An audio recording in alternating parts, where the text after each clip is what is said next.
The Ministry of Health, along with its partners, held a press conference this morning to share its plans on the inclusion and start of the human papillomavirus HPV vaccine within the national vaccine schedule of the National Vaccine Program. The ministry believes that immunization is one of the most successful public health interventions in the prevention of various communicable diseases. HPV has been linked to cervical cancer, which is the second highest cause of cancer deaths and is the leading cause of death among women. One of the interventions for preventing cervical cancer is to protect females through vaccination with the HPV vaccine before engaging in sexual contact. According to Director of Health Services, Dr. Marvin Manzanero, the HPV vaccines have been recommended for the prevention of cervical cancer by the World Health Organization, WHO. Data, two reasons. There's lots of data suggesting that we have higher rates of cervical cancer. Unfortunately, cervical cancer we are identifying in very late stages of the disease. It's not that people are coming in the early stage. Data from last year, for example, that we have managed to capture in the BHIS suggests that there were 21 cases.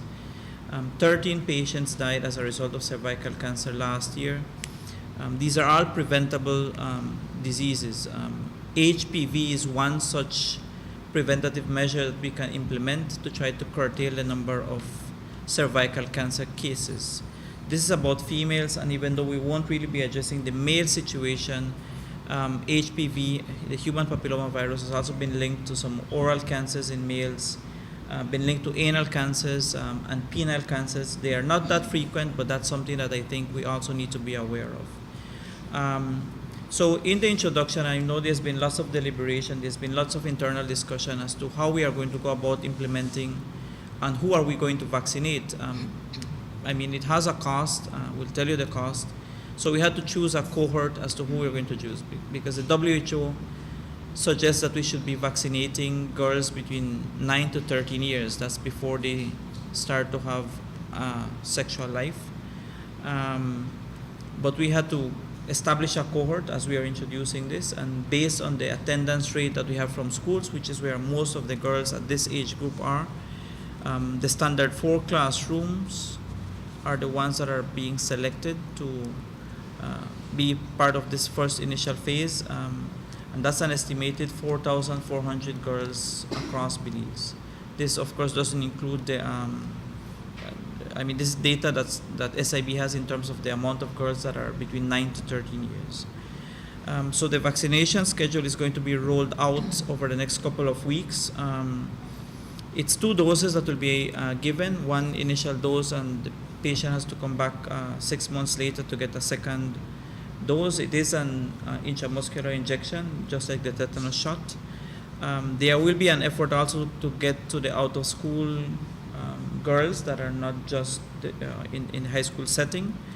The average cost when that was procured is about $10 per dose. So in getting 2 doses, it's $20, but that doesn't include the internal logistics, the human resources, the needles, the cotton swabs, and all those other things that are used to give an injection.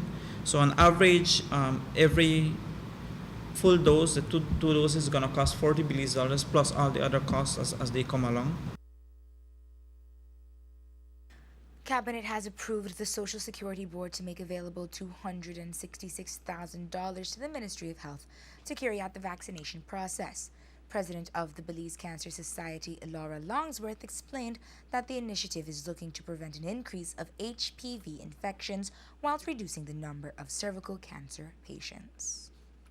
The Cancer Society is very pleased and to say that today is a result of a collaborative effort with all our partners that we mentioned, and both in the private and public sector. And it's really amazing what has been done when we get together, when the community and the hierarchy come together. Lots of good things happen, and this is the result.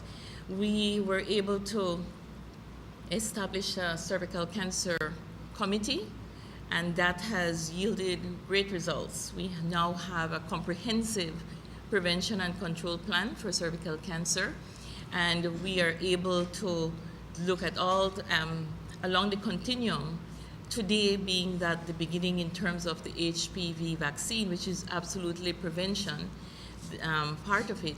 But we also want to say that work has to continue on the education side, because we must make sure that our communities understand what cervical cancer is and how we can prevent it.